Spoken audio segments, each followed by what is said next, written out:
Our third speaker is Jacky Comforty. Jacky Comforty is an award-winning, and he says, I'm quoting him, multidisciplinary, multicultural, and multilingual filmmaker, oral historian, author, and media creating. He specializes in documentation of education and socialization. He created his film independently. He's an independent researcher in the United States, Germany, Israel, and Bulgaria. I will not read to you the list of the awards he won. It's really a very impressive one. And he has, as we said, an intriguing topic, the stolen narrative of the Bulgarian Jews and the Holocaust. And when we spoke before, he told me that while doing or creating one film, The Optimist that we have seen, it's an excellent one indeed, he accumulated so much material that now he has to go on. Please. שלום. אני אדבר באנגלית, ואני מבקש סליחה שאני מדבר באנגלית, אבל פשוט את הספר שלי כתבתי באנגלית, ואני מרגיש נוח יותר לדבר על הנושא הזה באנגלית, אם לא אכפת לכם. The Stolen Narrative of the Bulgarian Jews is actually the name of a book that came out that I wrote together with Martha Alagian Bloomfield, who is somewhere in the back and raising her hand and waving. And it's a result of over 30 years of research and collection of material. I don't know how to switch pages. Do I have to do it myself or? Well, me too. Oh, okay. I'm cooking. So first of all, I'd like to explain who I am and where I come from. I am not an historian. I'm a documentarian, and I have been doing oral histories with Bulgarian Jews and Bulgarians, Gentiles, and eyewitnesses, and also experts over the last 33 years. I've done, in order to understand the Bulgarian story, I needed to learn a lot about the Holocaust in other places to be able to place it in the same context. And part of this project was basically over the years I recorded some 250 oral histories with different survivors of different experiences, and had to develop methodology for doing those oral histories in a way that I will not influence the oral history, and the questions will basically, or the situation will allow the people to become storytellers rather than me imposing a certain narrative on them. I collected not only oral histories, but I also have collected archival footage. During 1990, I was for 3 months in Israel. Dr. Moshe Mosek, a friend and a former head of the Israeli State Archives, got me all the doors open in Bulgaria, and for a rare moment, everyone wanted to help. So I got access to all the film footage that was filmed in Bulgaria from the beginning of motion pictures up to the 1950s, and I copied photographs and documents from 20 different libraries, archives, resources. I felt like I am in Treasure Island and don't have enough pockets to stuff with things that I was finding. It was a very weird sensation. When I started 35 years ago, I wanted to find out how our peoples were saved. My interest in the subject came through my parents, who told me, you really need to tell the story of how we were saved, and this was how I approached the story from the beginning. But as I was researching more and finding more, I was realizing the story is a lot more complex and is not just a happy story. And then there was always the need to be able to tell things in a differentiated way rather than colorizing them too pink or too dark.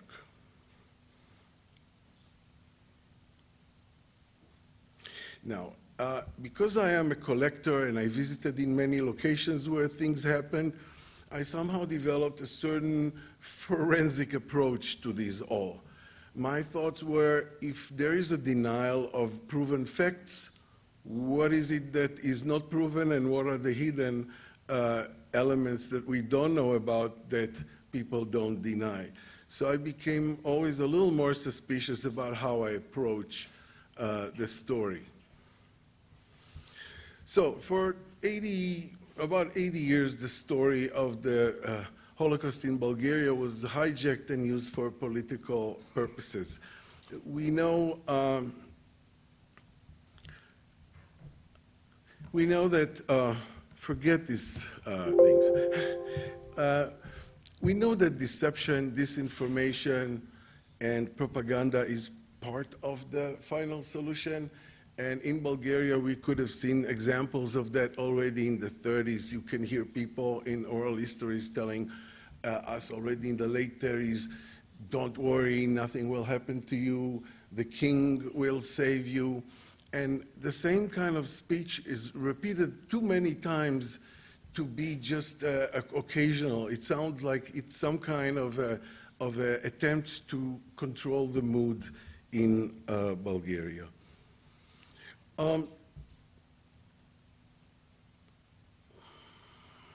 It's very important for me, was always important for me not to glorify perpetrators who did not succeed to complete their plot to deport the Jews, and not to crown rescuers for what they were not, especially when I was able to compare people who were courageous enough to risk their lives to rescue somebody or to save somebody or to spare their lives. And by the Bulgarian politics trying to take over the story, basically what was lost was the lesson of individuals, real noble people who were able to mobilize and help their friend or a neighbor or a community. And I think that just by politics, the politics made the story a little bit diluted and added a lot of mythology and invented type of heroism. Most of the glorifying myths take advantage of the good and the naivete of people. Stories of kindness we all are happy to hear, and in the 90s we could hear a lot about the Bulgarian Schindler. There were all these attempts to give medals to Boris in Los Angeles in 1994, and everyone was so excited. It was the time of the Schindler List, and we all were very happy to find more positive stories, but this was a fabricated one. Basically, I would say that Bulgaria did not only invade and annex those territories of Greece and Yugoslavia, but also invaded and annexed our common memory. I remember many people telling, we will tell you how we saved you, and there was never a real recognition of what happened. And nobody mentioned, but President Parvanov came here in 2008 to Yad Vashem and asked for forgiveness for Bulgaria's role in the deportation of the Jews of Greece, of the occupied and annexed territories of unified Bulgaria. But a few years later came the declaration that we saw earlier today in Zdravska's presentation, where there was basically a denial of any responsibility.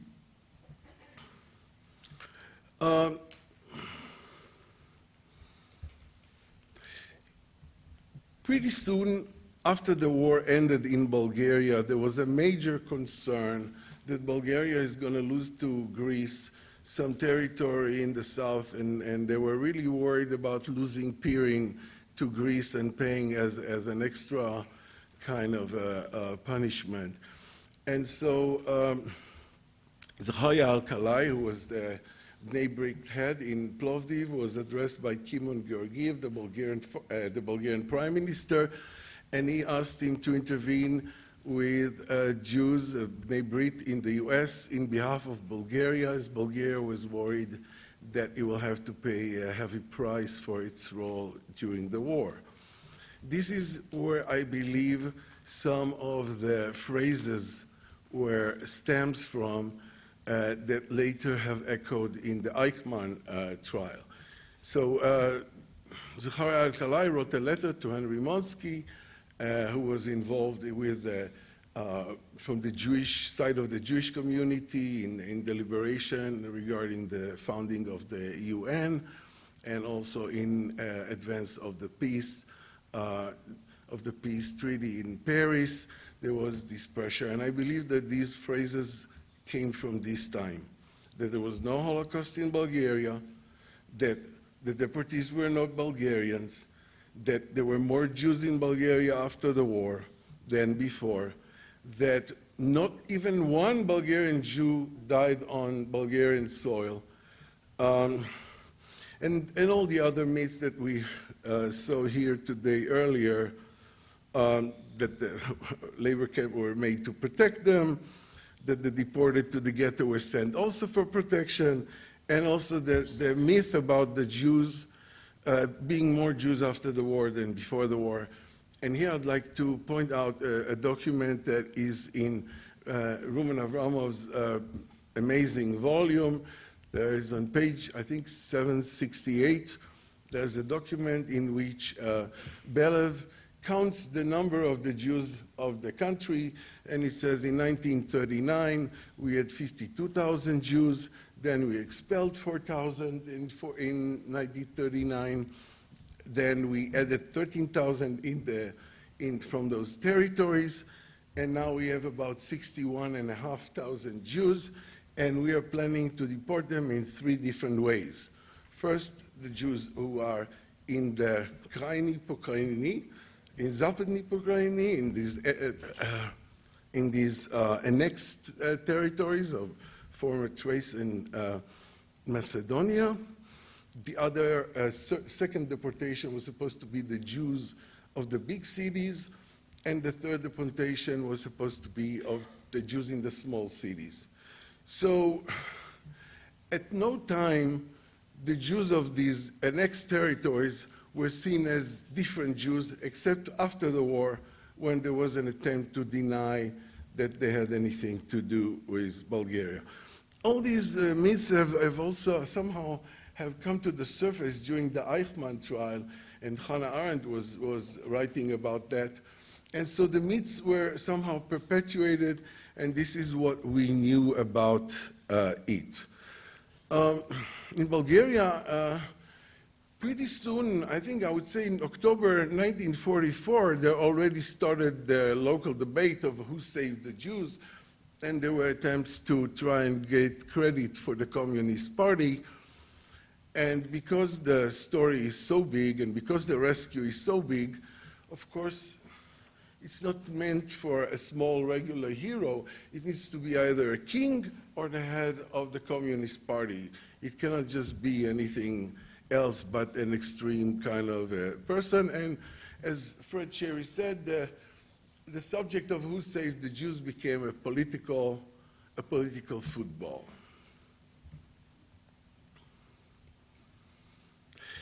The question of who saved the Jews is a very highly manipulated question.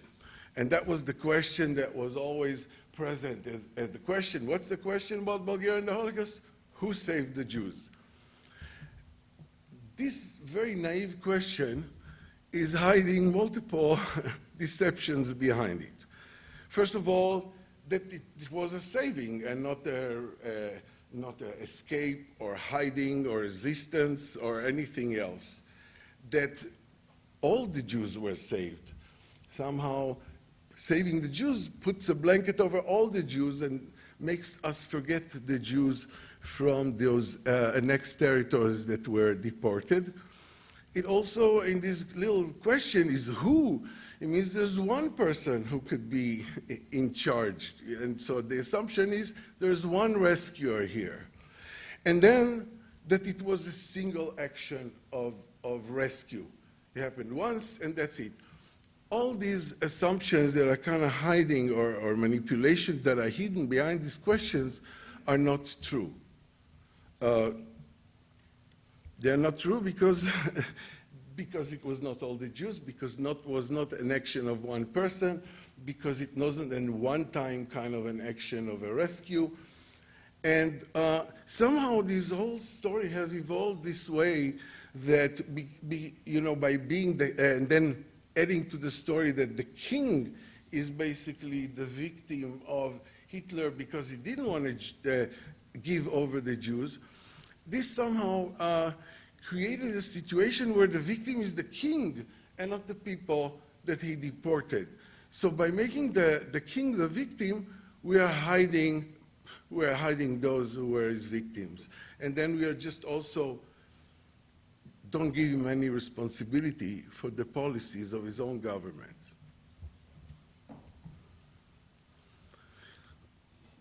The phrases of Bulgarian Jews, non-Bulgarian Jews, these are all kinds of attempts to minimize the crime. It doesn't matter if you kill Bulgarian Jews or Greek Jews or whoever. It doesn't have to be Jews. Whoever you killed is a killed person. So trying to find somehow ways to whitewash what happened is an ongoing thing. I don't know how much time I do have. Yeah, I'll tell you exactly. You have 6 minutes. 6 minutes, so I'm going to fly through.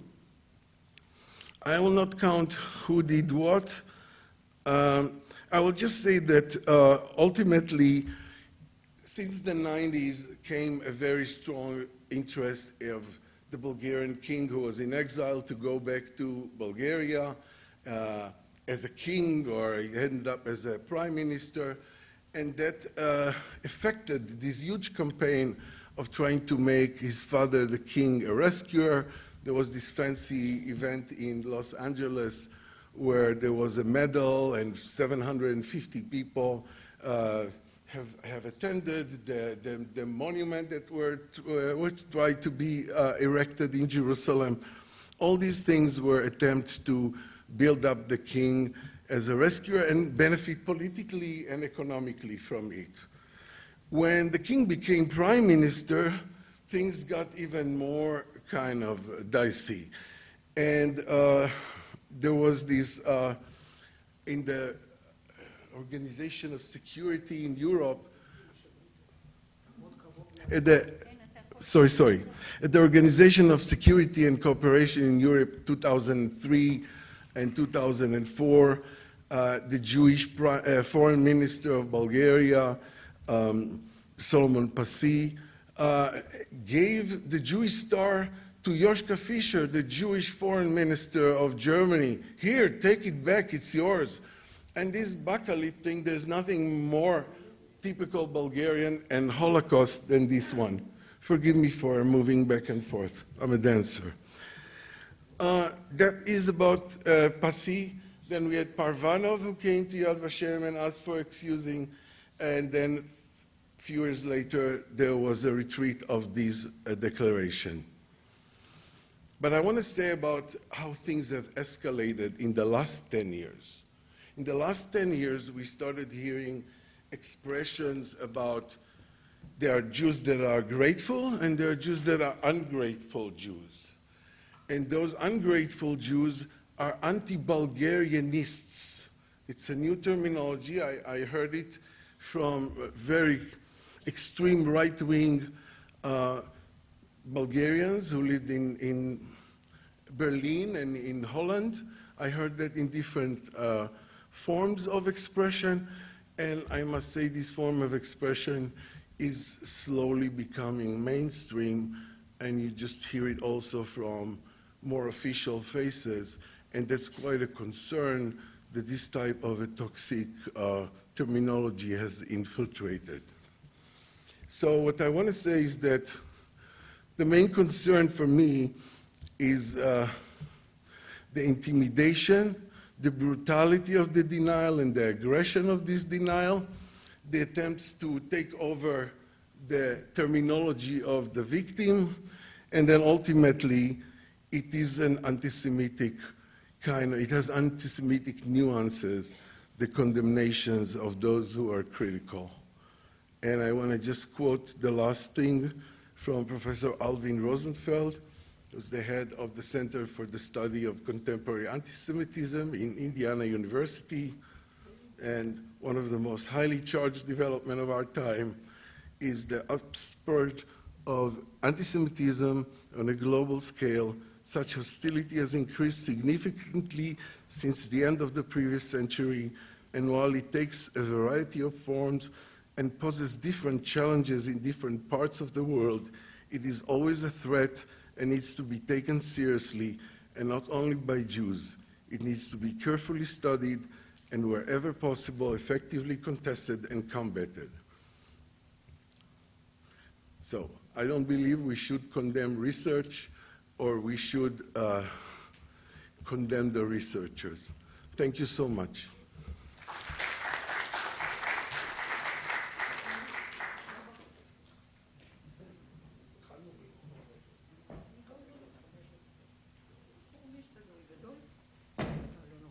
Thank you so much. Thank you for sharing with us your thoughts, and thank you for the efforts that you have put in organizing this impressive conference. We do have some 5 minutes for questions to our 3 speakers. I already see a hand there, please. רגע, ויש מיקרופון נייד? Yeah. כן, גם אנחנו אחרת לא נשמע. Oh. Now we see you in full. That's really important. All takes 10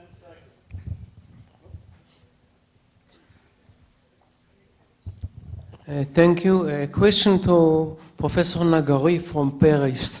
You said that the deportation from Sofia, from the camps around Sofia, were carried on May and on June 43.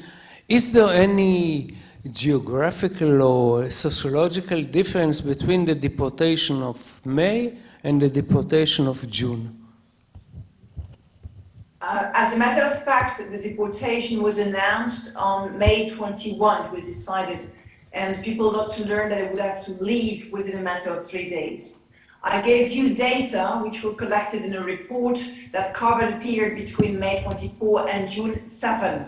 So that was the same, that was part and parcel. I mean, you had 19,000 people who were leaving, so that's the same time it took in terms of train for them who left. Those who remained, it's also very important to emphasize that point. A few of them are listed as present, but as a matter of fact, they were gone as forced laborers, because Belaf had planned already, as he wanted to make sure that there would be no form of protest. He needed to actually call early men in 1943 to make sure that there would be few men left at the time of deportation. And that was a vision he already had in February. So by the time there was the expulsion from Sofia, a large number of the men were no longer there. You had mostly women, children, and elderly. And those who managed to remain, who were a very small number of people, at times was through connections, so because their professions were very important, and at times they were a bit later deported. So there is no sociological, gender, generational difference between end of May, early June, but there are differences between those who managed to stay a bit longer, a few weeks or a few months, and those who had to depart. One final element, oftentimes, as you may know, Jews were split, meaning you would not have an entire family being sent to a city. You would have one person in Pleven, another one in Samokov, a third one in Gorod Jumaya, and people had to come and plead and use all their connections and pay lawyers to make sure that they could join members of their family or be sent to a place where they would know relative, when they were not permitted to work nor to withdraw money. So you had, in addition, this splitting up, this breaking up of families who believed they were going to die separated. Yeah. Thank you for this detailed answer. Thank you. Who else? I just want to... Please. I just want to add that some of those who remained in the city were veterans who were carrying around yellow star. They had some privileges, veterans of World War I, And probably most of the 2,000 that have remained in the city were people who were veterans, and that's why they had the privileges to stay. Yeah. Okay. Anyone else? No? The speakers convinced you? And now you're, please. There is one person remain not convinced, please.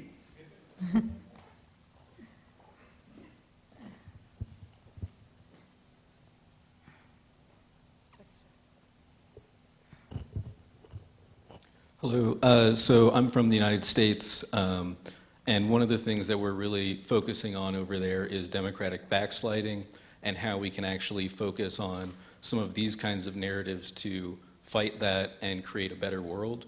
So could you guys just touch a little bit on how this stolen narrative touches on modern times and what the world's going through right now?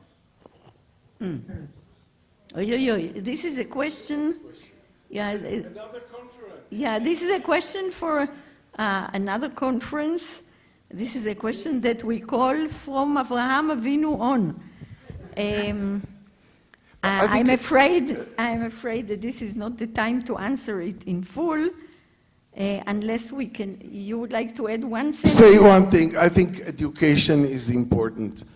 I also live in the States, and many times I see people don't know what anti-Semitism is if they are not Jewish, and they may say things that are inappropriate or offensive.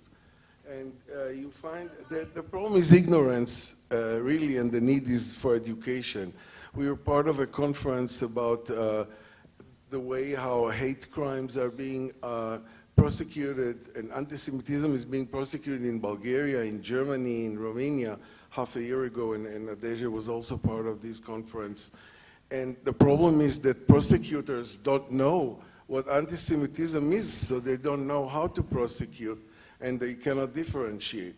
I can only say that the Attorney General in the state that I live, 3 months ago, when Kanye West made some horrific statements, he said that it's his right to express his opinion, and it's quite natural considering the Jewish influence in Hollywood. And this is the Attorney General of the state, the guy who's in charge of putting people on trial for hate crimes. So he's so ignorant and so intolerant, so that you don't know what to do, but you really need education. Yeah. One sentence, if I may. Maybe I'll add some. Okay. Please. Yes, just one very short sentence, because I'm also teaching a lot and doing transmission of knowledge. I've been wondering why students are fascinated by two kinds of narratives. On the one hand, things with rescue. They're looking for a new hero. They're looking for a hope. They're looking for a way of thinking that the world can be positive. So they are seeking rescuers. And the moment you say, well, it's more complicated, you will have to nuance your view, they're extremely frustrated. And they're also fascinated by extreme cruelty and perpetrators. And that's an evolution in society, in part complex, in part linked to video games, multiple lives. You kill, you torture, you're born again. You kill, you torture, you're born again. And their inability to understand the factuality of human suffering is also something extremely difficult. So those two extremes, seeking the beauty of it works, the rescue, and at the same time being unaware of the lived experience of suffering and death, because you can be reborn 10 times in the video games, are what constitutes their personalities. And if we want to teach, we need to find a path in between two extreme ways of understanding self and the world. Yeah. Well, as we said, I want to add. You are getting an answer. I want to add thing. I'm a little bit more reluctant regarding education. On the personal level, we can see that there is an upsurge in anti-Semitism in spite of all what we are doing and in spite of the past. But there's another important lesson, and that is being alert to behaviors of governments, right? And reacting on time, being active, and because the sliding of governments because of power politics and competences and so on, that is something that can happen in a very short time. And that is something that, for instance, happened in Nazi Germany, right? But also in other cases. And the alertness of the public, that is something that it can succeed more if you are aware of it and if people are educated to pay attention and not to say politics is not for me. Yeah. I think you did get an answer after all, and you did, man, and your question is a good one, or the answers to your question is a good one to end our session with, because you mentioned democracy when you started speaking, and certainly, if I may add and close by that, you were speaking about lessons, about studying the past for a better world. There is no doubt that academia that does real down-to-earth, basic, fair research flourishes only in democracy, no doubt. Yeah. Thank you all. Thank you in Paris. Bye-bye. Say hello to Paris.